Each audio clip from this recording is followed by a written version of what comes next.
ನಮಸ್ಕಾರ ಸ್ನೇಹಿತರೆ, welcome two news with ನನ್ನ ವಾಯ್ಸ್. ಸ್ನೇಹಿತರೆ, ನಿಮ್ಮೆಲ್ಲರ ಮನದಲ್ಲಿ ಒಂದು ಪ್ರಶ್ನೆ ಕಾಡ್ತಾ ಇದೆ. ಅದೇನೆಂದ್ರೆ, ಪೆಟ್ರೋಲ್ ಮತ್ತು ಡೀಸೆಲ್ ಬೆಲೆ ಸದ್ಯಕ್ಕೆ ಏರಿಕೆಯಾಗುತ್ತಾ ಅಥವಾ ಇಲ್ವಾ ಎಂದು. ಈ ನಿಮ್ಮ ಪ್ರಶ್ನೆಗೆ ಉತ್ತರ ಈ ವಿಡಿಯೋದಲ್ಲಿ ತಿಳಿಸುತ್ತೇನೆ. ದಯವಿಟ್ಟು ಈ ವಿಡಿಯೋವನ್ನ ಕೊನೆ ತನಕ ನೋಡಿ ಹಾಗೂ ಮಾಹಿತಿಯನ್ನು ಸಂಪೂರ್ಣವಾಗಿ ತಿಳಿದುಕೊಳ್ಳಿ. ಸ್ನೇಹಿತರೆ, ಇತ್ತೀಚೆಗೆ ಪೆಟ್ರೋಲ್ ಹಾಗೂ ಡೀಸೆಲ್ ಬೆಲೆಯಲ್ಲಿ ಸ್ಥಿರತೆ ಅನ್ನೋದೇ ಇಲ್ಲ. ಹಾಗಾಗ ಅದು ಏರುವುದು ಸಹಜವಾಗಿದೆ. ಹಾಗಾಗಿಯೇ ಶೀಘ್ರದಲ್ಲಿಯೇ ಪೆಟ್ರೋಲ್ ಮತ್ತೆ ಡೀಸೆಲ್ ಬೆಲೆ ಏರಿಕೆಯಾಗುವುದು ಖಚಿತವಾಗಿದೆ. ಕೇಂದ್ರ ಸರ್ಕಾರ ಚುನಾವಣೆಯ ನಿಮಿತ್ತ ಪೆಟ್ರೋಲ್ ಮತ್ತು ಡೀಸೆಲ್ ಬೆಲೆ ಏರಿಕೆ ಮಾಡಿರಲಿಲ್ಲ. ಆದರೆ ಈಗ ಚುನಾವಣೆ ಮುಗಿದಿದೆ. ಸರ್ಕಾರ ಸದ್ಯಕ್ಕೆ ಪೆಟ್ರೋಲ್ ಹಾಗೂ ಡೀಸೆಲ್ ಬೆಲೆ ಏರಿಕೆ ಮಾಡುವುದಿಲ್ಲ ಎಂದು ಘೋಷಣೆ ಮಾಡಿದರೂ ಸಹ ಐಎಂಎಫ್ ಅಂದರೆ ಇಂಟರ್ನ್ಯಾಷನಲ್ ಮಾನಿಟರಿ ಫಂಡ್ ಆರ್ಥಿಕ ವ್ಯವಸ್ಥೆಯನ್ನು ಸರಿದೂಗಿಸಲು ಪೆಟ್ರೋಲ್ ಮತ್ತು ಡೀಸೆಲ್ ಬೆಲೆ ಏರಿಕೆ ಮಾಡುವುದು ಅನಿವಾರ್ಯ ಎಂದು ತಿಳಿಸಿದೆ.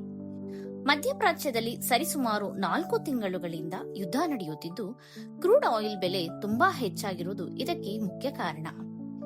ಹಾಗಾಗಿ ಸ್ನೇಹಿತರೆ, ಪೆಟ್ರೋಲ್ ಮತ್ತು ಡೀಸೆಲ್ ಬೆಲೆ ಏರಿಕೆಯಾಗುತ್ತಾ ಎಂಬುದು ದೇಶಾದ್ಯಂತ ಚರ್ಚೆಯಾಗುತ್ತಿದೆ.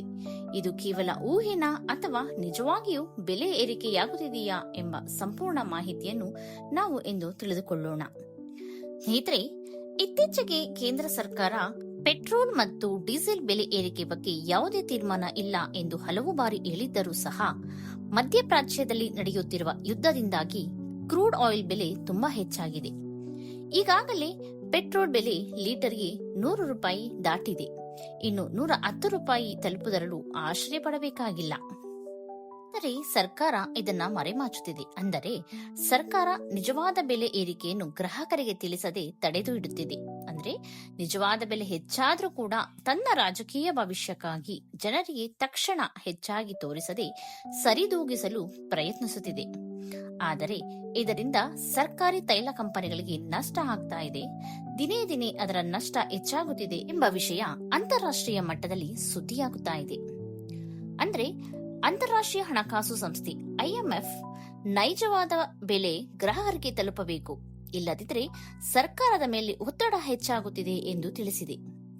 ಹಾಗಾಗಿ ಸ್ನೇಹಿತರೆ, ಪೆಟ್ರೋಲ್ ಮತ್ತು ಡೀಸೆಲ್ ಬೆಲೆ ಹೆಚ್ಚಾಗುವುದು ಖಚಿತವಾದಂತಿದೆ. ಆದರೆ ಸ್ನೇಹಿತರೆ, ಪೆಟ್ರೋಲ್ ಮತ್ತು ಡೀಸೆಲ್ ಬೆಲೆ ಹೆಚ್ಚಾದರೆ ನಷ್ಟ ಅನುಭವಿಸುವುದು ಸಾಮಾನ್ಯ ಜನರು, ಕೆಲಸಗಾರರು, ಮಧ್ಯಮ ವರ್ಗದ ಕುಟುಂಬಗಳು. ಈಗಾಗಲೇ ಬೆಲೆ ಏರಿಕೆಯಿಂದ ತಲ್ಲಣಿಸುತ್ತಿರುವ ಜನರಿಗೆ ಬರೆ ಎಳೆದಂತಾಗುತ್ತದೆ.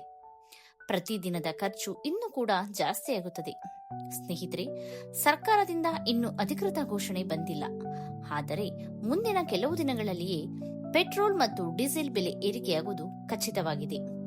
ಸರ್ಕಾರ ಪರಿಸ್ಥಿತಿಯನ್ನು ನೋಡಿಕೊಂಡು ನಿರ್ಧಾರ ತೆಗೆದುಕೊಳ್ಳುತ್ತದೆ.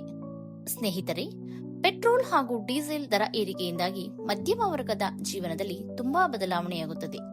ಅಂದರೆ ಖರ್ಚು ಹೆಚ್ಚಾಗುತ್ತದೆ. ಇದರಿಂದ ನಿಮ್ಮ ಜೀವನದಲ್ಲಿ ಯಾವ ರೀತಿ ಬದಲಾವಣೆಯಾಗುತ್ತದೆ, ಇದರಿಂದ ನೀವು ಎದುರಿಸಬಹುದಂತಹ ಪರಿಣಾಮಗಳೇನೇನು ಎಂಬುದನ್ನು ದಯವಿಟ್ಟು ಕಮೆಂಟ್ ಮೂಲಕ ತಿಳಿಸಿ.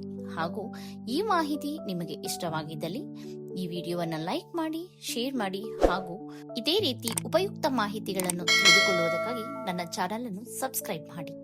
ಧನ್ಯವಾದಗಳು.